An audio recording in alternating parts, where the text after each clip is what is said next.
எல்லோருக்கும் வணக்கம். நான் உங்கள் கோவிந்த். நான் AMFI register mutual fund distributor and ஐஆர்டிஏயோட சர்டிஃபைடு இன்சூரன்ஸ் அட்வைசர். இன்று பங்குச்சந்தை ஒரு அற்புதமான ஏற்றம் சொல்லலாம். நிஃப்டி பார்த்தீங்கன்னா 285 புள்ளிகள் 1% உயர்ந்து முடிவடைஞ்சிருக்குது. ஓப்பனிங் பார்த்தீங்கன்னா 24,615 ஓப்பன் ஆனிச்சு. அங்கேருந்து மார்க்கெட் 100 புள்ளிகள் சரிஞ்சு 24,520 வரைக்கும் போன மார்க்கெட் ஆஃப்டர் 2:30 பார்த்தீங்கன்னா ஷார்ப்பாக ரெக்கவரி ஆகிட்டு 24,850 வரைக்கும் ஒரு கட்டத்தில் 300 புள்ளிகளுக்கு மேலே உயர்வடைஞ்சது.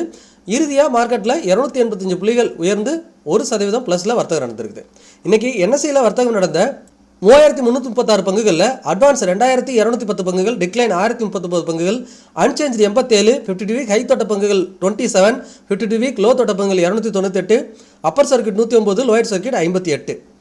சென்செக்ஸ் பார்த்தீங்கன்னாலும் இன்றைக்கி 800 புள்ளிகள் உயர்ந்து அரௌண்ட் 80,000 டச் பண்ணியிருக்கு. ஓப்பனிங்கில் பார்த்தீங்கன்னா 79,500 ஓப்பன் ஆனிச்சு. அங்கேருந்து கண்டினியூஸாக மார்க்கெட் வந்துட்டு சைட்வேஸில் இருந்தது. ஆஃப்டர் 2:30 ஷார்ப்பாக ரெக்கவரி ஆகிருக்கு. ஏறக்குறைய 900 புள்ளிகள் உயர்ந்து 80,000 வர்த்தகம் நடந்துட்டுருக்கு.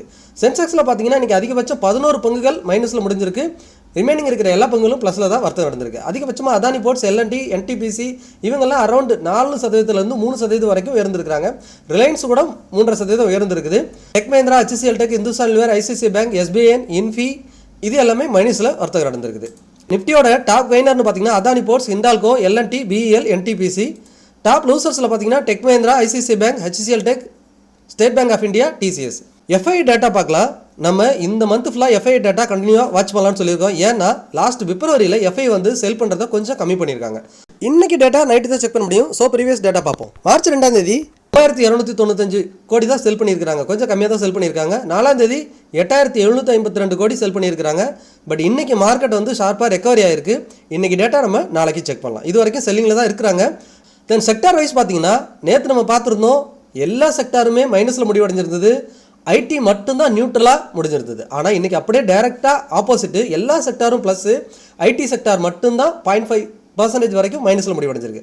அதிகபட்சமாக மெட்டல் 2.5% வரைக்கும் உயர்ந்திருக்கிறாங்க. Realty 1.8%, auto 1.8%, PSU bank, banking இவங்கெல்லாம் 0.5% வரைக்கும் உயர்ந்து முடிவடைஞ்சிருக்கிறாங்க.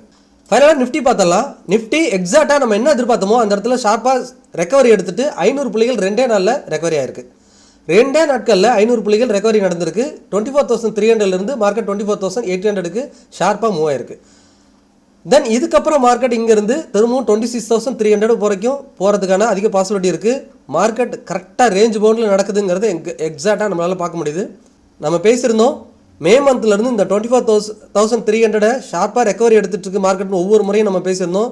எக்ஸாக்டாக அதே தான் இப்பயும் நடந்திருக்கு. இந்த ரேஞ்சை மார்க்கெட் பிரேக் பண்ணாத வரைக்கும் பெரிய செல் ஆஃப் கீழே வராது. ஒருவேளை 24,300 பிரேக் பண்ணிட்டா அங்கேருந்து ஒரு 2000 புள்ளிகள் இறங்குறதுக்கான அதிகமான பாசிபிலிட்டி இருக்குது அப்படிங்கிறத நம்ம பேசியிருந்தோம். பட் மார்க்கெட் வந்து நம்ம எதிர்பார்த்த இடத்துலேருந்து ஷார்ப்பாக ரெக்கவரி நடந்திருக்கு. ஆனால் இந்த வீக்லி கேண்டில் கட்டாயமாக இந்த 24,300க்கு மேலே க்ளோஸ் வைக்கணும். அதுதான் ரொம்ப முக்கியம். நேற்று நம்ம வீடியோவுக்கு சில நண்பர்கள் கமெண்ட்ஸ் பண்ணியிருந்தாங்க, ரீட்டைல் பீப்புள் எல்லாம் ஆப்ஷன் ட்ரேடிங்கில் நிறைய பணத்தை இழக்கிறாங்கன்னு சொல்லிட்டு. அந்த நண்பர் சொன்னது மிகவும் சரியான விஷயம் தான். அதை செபியோட ரிப்போர்ட்லேயே நிறைய பார்த்துட்ருக்கோம். அதுக்காக செபி நிறைய ஆக்ஷன்லாம் எடுத்துகிட்டு இருக்காங்க. ஆப்ஷன் ட்ரேடிங்கான மார்ஜின் இன்க்ரீஸ் பண்ணுறது, அண்ட் அதுக்கான டேக்ஸ் இன்க்ரீஸ் பண்ணுறது, அந்த மாதிரி நிறைய விஷயங்கள் மாடிஃபை பண்ணிகிட்டு இருக்காங்க. ரீட்டைல் பீப்புள் மணி இழக்கக்கூடாதுன்னு அந்த மாதிரி பண்ணிட்டு இருக்காங்க. ஆப்ஷன் ட்ரேடிங்கில் வேணால் உங்களோட பணத்துக்கு ஒரு எக்ஸ்பைரி டேட் இருக்கும். அந்த கான்ட்ராக்ட் முடிகிறப்போ உங்களோட மணி உங்கள்கிட்ட போகிறதுக்கு அதிகமான வாய்ப்பு இருக்குது, லாஸ் பண்ணுறதுக்கும் வாய்ப்பு இருக்குது. ஆனால் பங்குச்சந்தை முதலீட்டாளராக நீங்கள் இன்வெஸ்ட்மெண்ட் பர்பஸில் உள்ளே வரீங்க அப்படின்னா கட்டாயமாக இழக்கிறதுக்கான வாய்ப்பே இல்லை.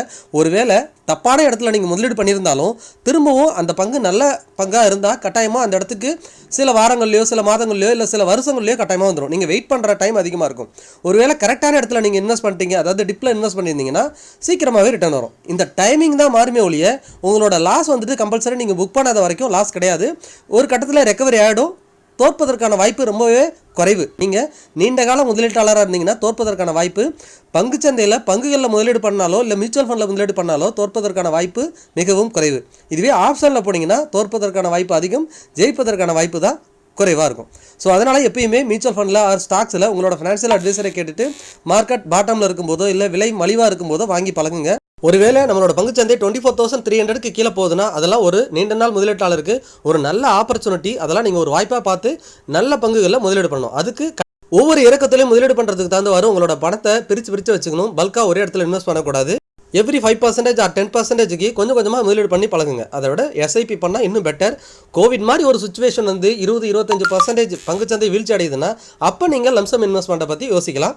கட்டாயமாக பங்குச்சந்தையில் நீண்டகால முதலீட்டாளராக இருந்தீங்கன்னா நீங்கள் ஜெயிக்கிறதுக்கான வாய்ப்புகள் தான் மிக அதிகம்.